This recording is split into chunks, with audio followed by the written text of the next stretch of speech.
और दिलबर के रिश्ते की जो बात है ना ये अटक चुकी है। जो दिलबर की माँ है ये दिलबर के सामने ये डिमांड रखती है कि जब तक ये लोग आपको फ्लैट नहीं देंगे, या फ्लैट के बराबर के पैसे नहीं देंगे, तो कभी भी आपकी शादी उस बच्चों के साथ नहीं हो सकती। और आगे से जो बच्चों की माँ होती है ये भी दिलबर की माँ के सामने शर्त रख देती है। और दिलबर और बच्चों दोनों एक साथ जब मिलते हैं तो बच्चों जो होती है ये दिलबर को बार बार मजबूर करने की कोशिश करती है, इसके ऊपर गुस्सा करती है कि भाई अगर मैं चुप हूं तो सिर्फ और सिर्फ आपकी वजह से चुप हूं, वरना आपकी माँ को मैं ऐना दिखा दी। अब क्या हो सकता है नेक्स्ट एपिसोड में, अगर दिलबर की जो माँ है ना इसे दिलबर के ऊपर प्रेशर डालती है, इसे दबाने की कोशिश करती है, तो क्या दिलबर मजबूर होकर बच्चों के साथ अपना रिश्ता हमेशा के लिए क्लोज कर देगा। इस हिसाब से बच्चों ने शम्मो की पिटाई की है और बाद में जब वो बच्चों सबके सामने नाटक करती है और अपनी माँ को बार बार समझाती है कि भाई मुझे इस बारे में कुछ भी नहीं पता चलता कि मैं क्या कर रही हूँ,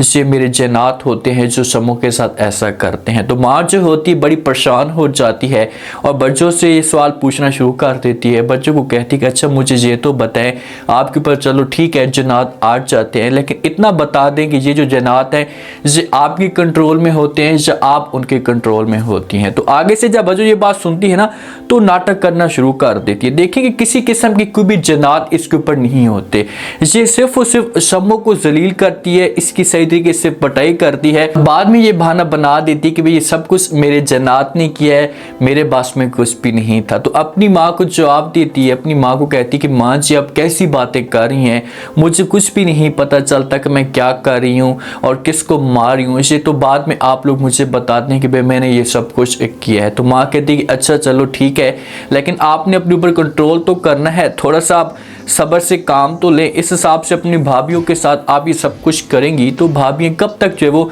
इस घर के अंदर रहेंगी। अब शम्मो को इतना ज़्यादा गुस्सा होता है, ये तो पहले भी जो ना रोहेल को बार बार कह चुकी है कि भाई बच्चों जो है वो जानबूझकर ये सब कुछ करती है। जब बच्चों इस घर के अंदर नहीं थी तो थोड़ा बहुत सुकून था इस घर के अंदर, किसी को किसी किस्म की कोई परेशानी नहीं होती थी। अब बच्चों आ चुकी है, बुशरा के घर के अंदर सुकून आ चुका और जहाँ पर आकर इसने आग लगा दी। खास तौर पर ये शम्मो को सही तरीके से जलील और ख्वार करके रखती है। अब शम्मो को समझ नहीं आती कि इस चुड़ैल से कैसे जान छुड़ाई जाए। शम्मो का भी हक बनता था कि वो जल्दी से अपने हस्बैंड के सामने, अपनी सास के सामने ये बात करती, उन्होंने कहती कि भाई आप लोगों ने जो कुछ भी इसे देना है, एक फ्लैट नहीं 2 फ्लैट दे दे, बाई करवा दे। इसे तो उल्टा जो गुस्सा करना शुरू कर देती है और इसी वजह से बच्चों भी इसके साथ ये सब कुछ करती है। जब कुछ खाला को इस बात का पता चलता है कि भाई फ्लैट जो वो दे रही है अपने हस्बैंड को बच्चों, तो कुछ खाला का मुँह खुला का खुला रह जाता है और लालच में आ जाती है, बहाने बनाना शुरू कर देती है। इसे जाती है बच्चों और बच्चों की माँ के पास, बच्चों को कहती कि भाई आप फ्लैट दे रही हैं अपने हस्बैंड को या फ्लैट अपने साथ लेकर जा रही हैं, जब मुझे पता होता कि आप फ्लैट वाली बच्ची हैं तो मैं आपकी कब से शादी करवा देती और आज आपके बच्चे भी होते और आपकी जिंदगी में सुकून भी होता। तो ये बात जब बच्चों सुनती है तो आगे से इनकार कर देती है कुछ खाला को, उसे कहती है ये जो अपनी बकवास आप कर रही है ना ये अपने पास ही रखें और आपको इस की बहस करने की कोई भी जरूरत नहीं, आप यहाँ से उठें, चलती बने और दोबारा आपने इस घर के अंदर नहीं आना। बच्चों को इस बात का पता लग चुका है कि भाई ये जो कुर्सी खाला है ये सिर्फ और सिर्फ बातें ही करती है, इसका सिर्फ और सिर्फ मकसद जो होता है ना ये लालच तक की महदूद होता है, अपने काम में लगी रहती है, किसी की कोई भी रिश्ते नहीं करवाती। अब इसे पता लग चुका है कि भाई मैं फ्लैट लेकर जा रही हूँ तो लालच में आई हुई है, लालच में आकर इस की बातें कर रही है, इससे मेरा रिश्ता तोड़वाना चाहती है। तो माँ जो होती है इससे बच्चों को खामोश कराती है और कहती कि आपकी बड़ी है, आप थोड़ा सा तमीज़ के साथ बात करें, ऐसा का बिहेवियर ना रखें। बच्चों को चाहिए कि भाई इस कुर्सी खाला को और शम्मो की माँ है ना इन दोनों को हमेशा के लिए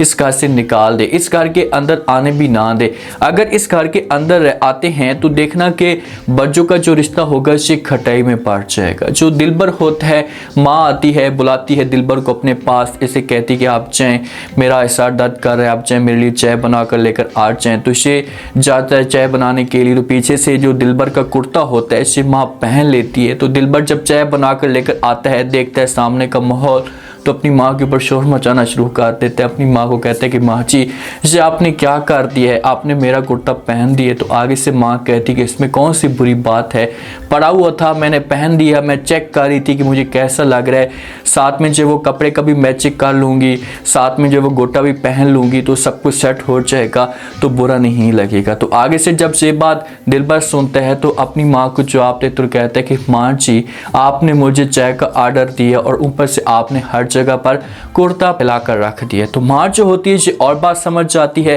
और ये दिलबर को कहती है कि दिलबर मैंने आपको कब कहा पैक का ऑर्डर दिया है, गर्मी में जो वो मैं पैक नहीं खा सकती और मैंने पैक खा लिए तो मेरा जो बीपी होगा ये हाई हो जाएगा। तो इस मामले पे दिलबर जो होगा बड़ा परेशान हो जाएगा, इसे समझ तक नहीं आएगी कि भाई अब क्या किया जाए, कैसे जो अपनी माँ को राजी किया जाए। जो इसकी माँ है ना जो अपनी जिद पे होती है और वो बिल्कुल भी दिलबर की बात नहीं सुनती और दिलबर को बार बार यही बात कहती है कि भाई अगर आपने जो शादी करनी है उस मोटी औरत के साथ, उस मोटी औरत को इस घर में आप लेकर आना चाहते हैं तो फिर उन्होंने हासूत में हमारी डिमांड माननी होगी, वरना कभी भी ऐसे रिश्ता नहीं हो सकता। दिलबर और बर्जो एक दूसरे के साथ मुलाकात भी करते हैं तो बर्जो जो होती है ना ये दिलबर को बातें सुनाती भी है। दिलबर को कहती कि अगर मैं चुप हूँ ना तो सिर्फ और सिर्फ आपकी वजह से चुप हूँ, वरना आपकी माँ को जो वो सही तरीके से मैं जवाब देती, शो से बातें सुनाती, कभी भी ऐसा की डिमांड ना करती जो आप डिमांड कर रही है कि भाई फ्लैट दे दे, मुझे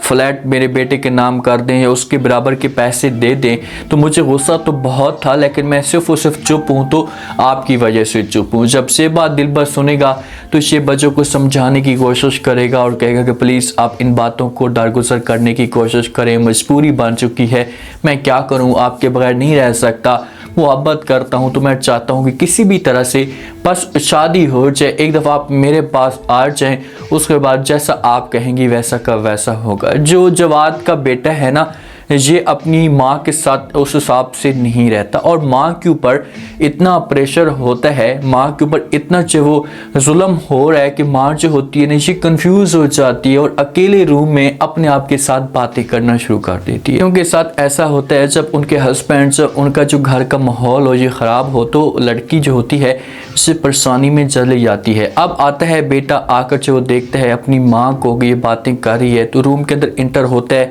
तो पूछना शुरू कर देता है या कोई ताज कर सकता है। तो आगे से जो माँ होती है ये सैंडल मार देती है तो इस मामले पे ये शोर मचाता है जवाद का बेटा। तो बुशरा जो होती है ये पूछती है कि भाई क्या हुआ, क्यों ऐसा की हरकतें कर रहे हैं। तो आगे से सब कुछ बताना शुरू कर देता है बुशरा को कि भाई मैंने आकर देखा ये बातें कर रही थी, मैंने अंदर इंटर होने की कोशिश की, बात की तो इसने मुझे सैंडल मार दिया। तो बुशरा जो होगी ये समझाने की कोशिश करेगी अपने बेटे को और ये दुर्दाना को भी कहेगी, जो जवाद का बेटा है उसे समझाएगी और दुर्दाना को भी समझाने की कोशिश करेगी कि यार आप क्या कर रही हैं, आप जब इस तरह की सिचुएशन क्रिएट करने की कोशिश करेंगी तो इससे फिर आपके लिए मसला खड़ा हो जाएगा, आपके लिए परेशानी बन जाएगी। आप इन हालात का मुकाबला करने की कोशिश करें, मुझे पूरा यकीन है कि ऐसे ऐसा सब कुछ बेहतर होना शुरू हो जाएगा। दुर्दाना के साथ अगर इसका हस्बैंड ठीक हो जाता है, सास ठीक भी नहीं होती ना तो दुर्दाना जो होगी इससे बेहतर होना शुरू हो जाएगी। लेकिन अब हस्बैंड भी ठीक नहीं है, सास भी ठीक नहीं है तो बेचारी अपसेट तो रहेगी ना, इसके पास कोई और ऑप्शन ही मौजूद नहीं है। हाँ बुशरा ठीक है बात करती है